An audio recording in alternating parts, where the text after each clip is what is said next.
Well, a significant day in the title race. Arsenal's lead at the top of the Premier League table cut to just 4 points. They've just been beat at home at the Emirates 3-2 by Manchester United. What a game that was, Nigel. I suppose we've got to start with Manchester United. Haven't we? Beating Manchester City last time out and today beating Arsenal in that fashion away from home. What an absolute unbelievable result. And I say this, Poppy, because for the Premier League title race, Michael Carrick's Manchester United have just ignited the Premier League title race wide open again. We're talking about a three-horse race in Arsenal, Manchester City and Aston Villa. Even with Unai Emery's reluctancy to say that they're in the Premier League title race, they're in it. That was a fantastic game today that's just opened it up for us neutral fans that it's game on now for the Premier League title. You're a Man United fan. Think about how you feel right now. You're excited. The race is back on in the Premier League. What a result away from home.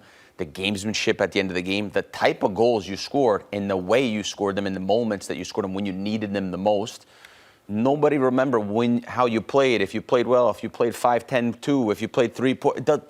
The Amorim ever of, oh, this style, that style, this way. No, this felt like old school Man United. This felt like there was moments of the game where they suffered. There was moments of the game where they attacked. There was moments where they needed a big play, and they had that big play. And there were so many good performances, individual performances. And then when they were winning, they made positive substitutions to put Cunha into the game and say, hey, listen, we're winning, but we're not scared. We're going to go for the next one. We're going to be positive. We're going to be on the front foot. We're going to press them really well. When we don't have the ball, we're going to go back. So many good things. And at the end, my favorite thing was the gamesmanship. How slow they were to put the ball out of play, take their time. It's about getting 3 points. And as football moves towards this modern era of, yeah, we're going to play this style. And I think that's important, too. It's always going to go back to, did you win 3 points? Man United fans are happy right now. Premier League fan, neutral fans, happy to see them back, I'm sure. What I would say about this Man United performance, and when you look at it from the start to finish, there was an old-school foundation about it. They grew into this game. Arsenal were the better side in the first half. They dominated possession, created a bit more chances.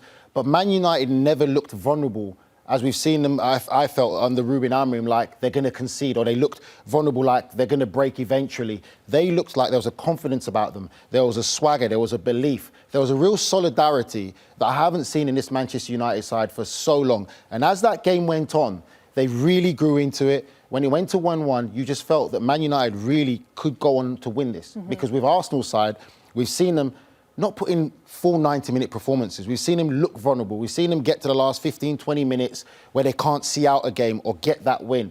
But with Manchester United, on the other hand, there was just that belief that they're going to get stronger. And like Grella said, I love the aggression, the belief, maybe a bit of arrogance that Michael Carrick showed as Manchester United to say, no, we're not going to just sit and be happy with a point. We're going to go for the winner, bringing on Cunha, bringing on Sesko as well, showing positive substitutions, the Manchester United way, as we say, in the great days of Alex Ferguson, where they're not scared and they're about winning football matches and going after it. It couldn't have gone better for Michael Carrick, could it? For just some context, Ruben Amorim won 2 back-to-back Premier League games once in his entire spell with Manchester United. Michael Carrick has just done it in his first 2 matches. And not only that, Grell, Nigel talks about the joy, but some of the players that seem to be iced out under Ruben Amorim, like Kobbie Mainoo, really look to have found their footing again, don't they? Yeah, Amorim wouldn't play Mainoo in the midfield at all, and then he plays today and was fantastic, and he was an important piece. And I think it's important to have a guy like Carrick there because he understands the club, he understands the inner workings of it, the culture of the club as well.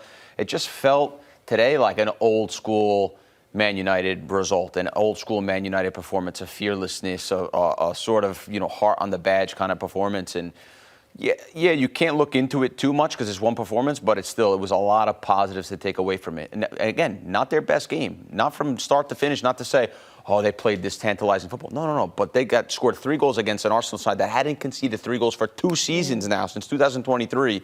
An Arsenal side that hasn't lost at home. And they went in there and they played them toe-to-toe for 90 minutes and got the result. It's incredible. That's something we definitely have to pay attention to. Let's not get carried away. We've seen with Ole Gunnar Solskjaer, an ex-Man United legend as well, when he got given an opportunity, went on a crazy run as manager of the new manager bounce, as we say. Then eventually, when he did get the job, he only won 2 out of 10. For me, this is a step in the right direction. And just to put a bit of cherry on top on your comment, Poppy, you're 100% right. Back-to-back games, but it's Manchester derby and being top of the table Arsenal. So there's a different aspect when you look at the opponents. Would we be having the same conversation? It was lower teams in the Premier League table that they got these back-to-backs against. No, Manchester derby and Arsenal, fantastic games.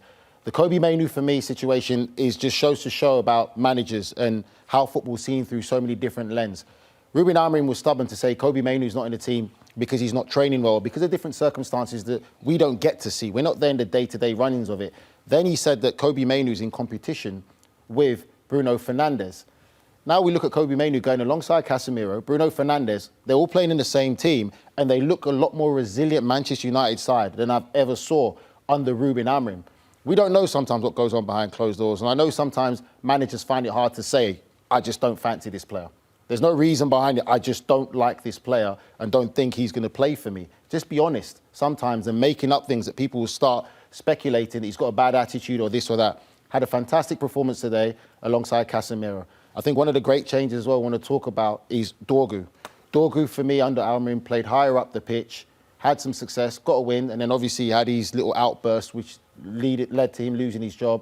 Michael Carrick's gone in there and just simplified everything.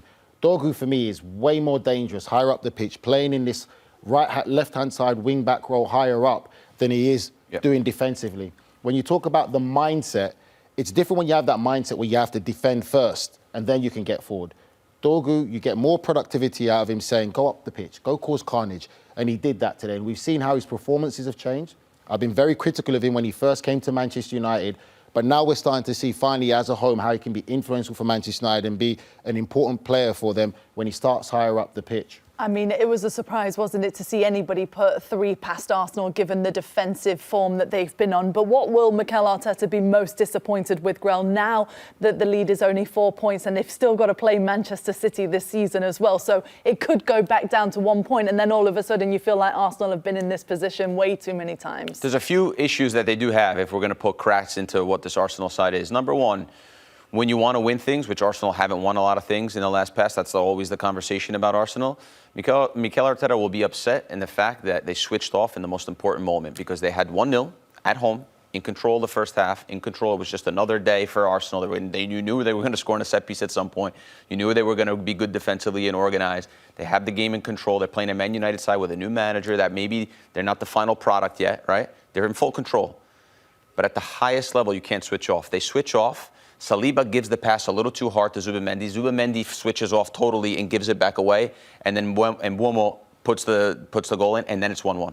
And now all of a sudden you're in a game. And you could say to anyone, it's possible to make mistakes. But at the highest level, against a Man United side that's got their tails up in the air now, you can't make those kind of mistakes. At the highest level, when you have that gap at the top of the Premier League and you want to win the Premier League, and you've come so close in the previous years, you can't make that mistake. I didn't make those rules. That's just the way it is. Mm-hmm. That's just what it is in the top level of football. He'll be upset about that.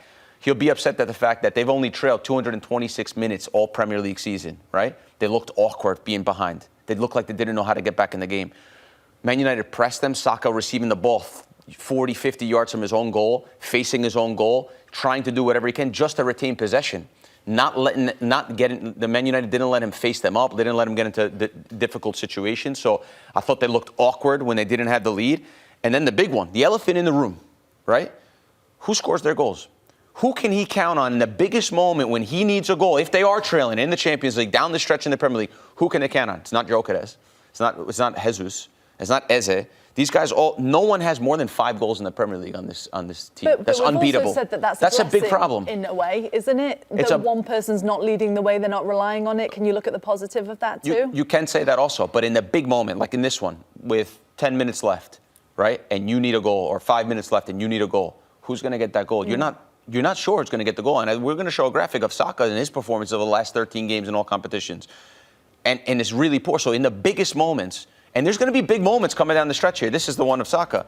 13 matches, 0 goals, 3 assists, and obviously the bottom of the shot on target. But and make no mistake, Grella's right. But I think for me, this is Mr. Arsenal for me, Saka right now. And he hasn't been playing to the levels that we've seen him before. He hasn't been as influential 4 Premier in League games goals as he has for a while. So he's having a dry spell. So when you've got your top player, and also another player that we could probably mention in the same realm as that is Odegaard, the captain. The captain has not been great. He came back in, had some great games, but now when you look in his recent run of form and performances, it hasn't been to the level, the high standards of what they set. If you want to win a Premier League title, these are your key players. They have to be getting to 9 and 10 performances week in, week out. Right now, they've probably dropped to 6 and 5s.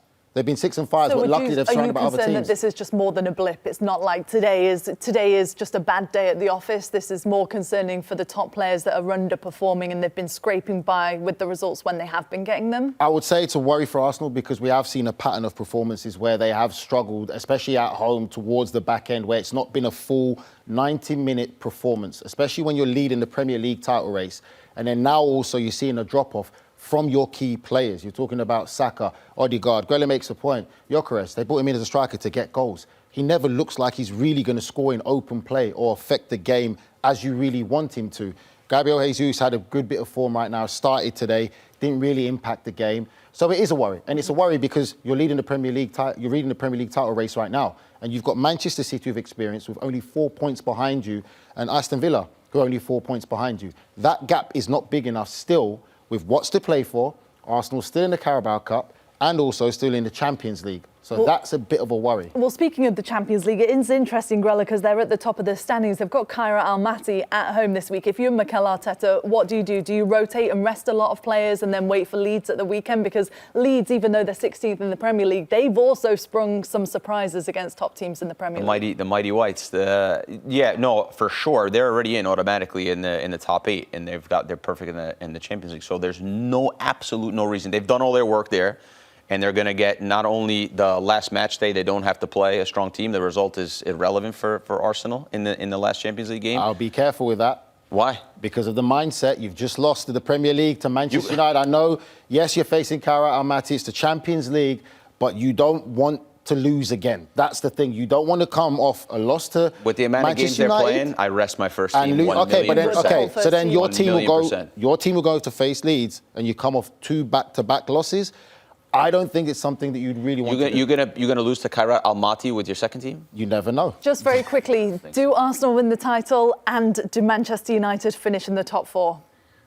I could see a Manchester United finishing the top 4 now under Michael Carrick. And what Arsenal about win the Arsenal? Premier League title? I honestly don't know. It changes Arsenal every will week. win the Premier League title. And what They about will. United in the top 4? But they're going to scrape by. I'm not sure about Man United in the top 4, but I will say I think Arsenal will win the Premier League title because the teams chasing them have their own issues as well, and they're bigger than Arsenal's issues. OK, well, what a run-in it's going to be to close the Premier League season. Arsenal lead the Premier League by 4 points. They're still to face Manchester City on the run-in to close it all.